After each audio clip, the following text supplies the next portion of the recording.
I should try a backflip. So here's what happened.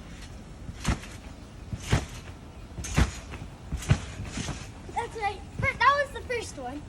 Then my second try, this happened. Landed it. So in this video, I'm going to be teaching you how to do a backflip on a trampoline. Let's get right into the video. The first step to doing a backflip is to just start bouncing. Get a few good ones of those in. Then after that, you're going to stand still and then trust fall. Just practice trust falling and getting up. Then after that, try something called a bum wing. This is what a bum wing is. So you get a few good bounces. Ready? Then you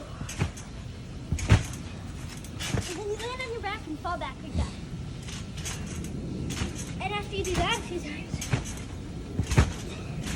just take away your back and you'll have this. Thank you guys for watching this video. Make sure to like and subscribe. We'll see you in the next part of this series.